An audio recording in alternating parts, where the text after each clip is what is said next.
অবশেষে কমলিনীর মনের আশা পূর্ণ হলো। কমলিনী মিটিলকে বাড়িতে এনে বরণ করে নিল আর হাউমাউ করে কান্নায় ভেঙে পড়ে মিটিল। বিস্তারিত জানতে ভিডিওতে লাইক দিয়ে চ্যানেলটিকে সাবস্ক্রাইব করে দেখতে থাকো। মিটিলের সঙ্গে বাবিলের বিয়ে হবে এটা কেউ কল্পনাও করেনি। এদিকে মিটিলের স্মৃতিতে সিঁদুর পরিয়ে দেয় বাবিল। সারা জীবনের মতো দায়িত্ব নিয়ে নিল আর মিটিলও ভীষণ রকম খুশি হয়ে যায়।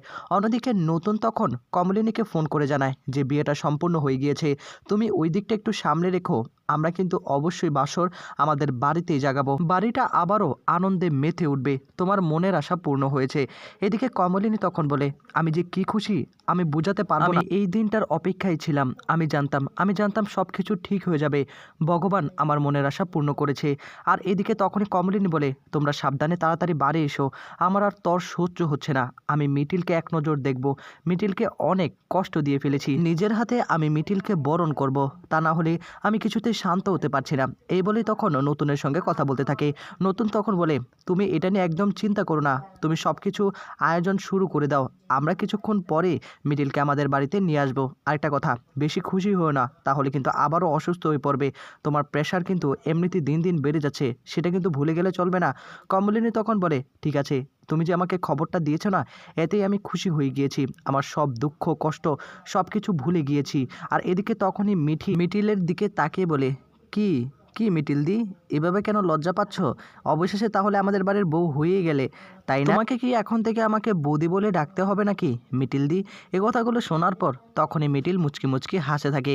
এদিকে মিটিল মনে মনে বলতে থাকে, আমি এই দিনটার অপেক্ষায় ছিলাম, আমার আমার জীবনে যে এরকম একটা খুশির দিন আসবে আমি কখনো কল্পনা করিনি, আমি আজকের দিনটা কোনো দিন ভুলবো না।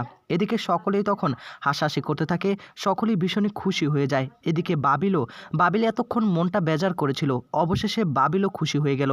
বাবিলও কিন্তু মনে মনে মিটিলকে খুব পছন্দ করত। বর্ষা বুবলার পাশে এসে বলে, দেখো তো ওদের কত সুন্দর লাগছে, তাই না? কেউ কি কল্পনা করেছে যে মিটিল আবার আমাদের বাড়িতে বউ হয়ে যাবে? আজকে না খুব খুশির একটা দিন, জানো তো? বুবলা তখন বলে, একদম ঠিক কথা বলেছ, মিটিল আমাদের পরিবারটার সঙ্গে ছোটবেলা থেকে উতপ্রোতভাবে জড়িত। যাক, অবশেষে আমরা আবারও একটা পূর্ণতা পেলাম। এদিকে তখনই বর্ষা তাকিয়ে থাকে বুবলার দিকে, আর বুবলাইও তাকিয়ে থাকে। নতুন তখন সকলের মাঝে বলে ওঠে, আমরা কিন্তু এখন বাড়ির উদ্দেশ্যে রওনা হব, এখানে আর বেশিক্ষণ থাকা যাবে না, বাড়িতে যে মানুষগুলো অপেক্ষা করছে সে কথা কি খেয়াল আছে?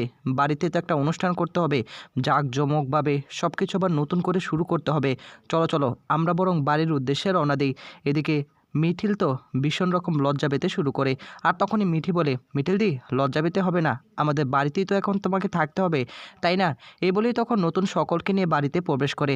আর তখনই কমলিনী মিঠিলকে দেখে ভীষণ রকম খুশি হয়ে যায়, মিঠিলকে বরণ করে নেয়, মিঠিলের গালে হাত দিয়ে তাকে আপন করে নেয়, তাকে কাছে টেনে নেয়। তো বন্ধুরা, কে কে খুশি হয়েছেন অবশ্যই কমেন্ট করে জানিয়ে দিন।